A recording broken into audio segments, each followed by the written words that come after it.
Okay, here is how I do checkout. I do checkout in a different, usually I do it in the kitchen. Usually I set up in the living room and then do the checkout in the kitchen. And this is kind of what I have set out for checkout. I have scoops, business cards, catalogs, order forms, sacks, all that kind of stuff. And then there's my business bag for anything else I might need, like recruit information or quick starts or whichever. I have had people that have joined at the party, or during my open house, so I make sure that I have everything on hand. Think about it, packets are in there too. So I have the scoops. I give everybody a scoop with their order every time they order. If they book, sometimes I'll give them a scoop full of a scent that they like with the cap on it. My caps are downstairs, but that works as a really good air freshener, so that's a good booking gift that you could give to, or even a door prize. Everybody gets a business card and a catalog, and I give everybody a catalog order form when they come in. Sometimes, usually when I do regular parties, I have customer folders made up. That way we can, they can use it to write on and whatnot. But for my open house, I just start it this way. This is my money pouch. This is how I keep everything separate. So I have money on one side, order forms, I have my square. I put my pens here, and then I do cash. When I do my vendor shows, this is where I put my cash at. So that's how I keep everything organized.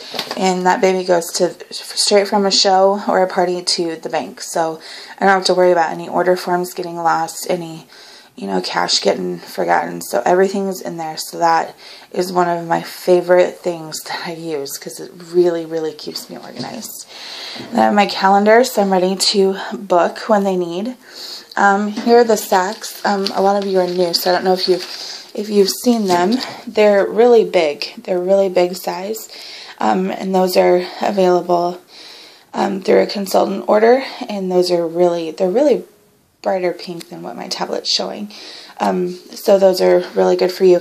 And especially if you're doing a vendor show, why not have those? Because those are good advertising. And even if they're stopping at your booth and just getting a catalog, put that catalog in that sack, because it's advertisement. Like, people are going to be walking around carrying a pink zebra sack. So that's a really good tip that I learned, and I really like that one. So these are really, really good investment for you. So I would think about getting some of those. And just real quick, this is my business bag. I also have, that's upside down. I also have these cards, purchase 10 jars of sprinkles, get one free. My customers really like those. And then I just carry regular stuff in here. And then here's the inside of it. So I've got my clipboard, my fundraiser brochures, catalogs, and then I've got file folders in here. They keep everything organized for me. So that is how I do checkout. Some people like to stay in the room to take the orders. I prefer to take them into a separate location, just somewhere that I can sit with them and just kind of talk to them, because I heard this tip a while ago and it really made sense. Let's say you're having a party and there's somebody there that wants to book, but this isn't really their group of friends, and so they don't want to say it in front of everybody because maybe there's somebody there that they don't want at their party. So you don't want to lose that booking, and you want them to feel comfortable too. So I always bring them aside and kind of do their orders separately so they can talk to me, If they want to say, I really want to order, but, now it's not payday, I got to kind of wait or something. They don't want everybody in the room to know.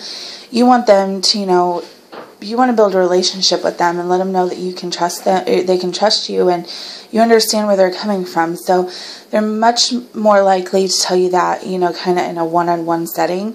And if you are nervous about asking somebody for the opportunity or asking them to book a show, it's less daunting to do it one-on-one than it is in front of a group full of people sometimes. So that's just why I choose to do my self-checkout, kind of in a separate location. I can still hear what's going on in my living room. It's right there. Sorry, it's so messy. My kids are totally awake this morning. But that's just why I choose to do my checkouts that way. So hopefully these 2 videos and the pictures I gave you kind of give you some ideas on how to do your open house. If you have any questions or need any help scheduling yours, make sure that you let me know.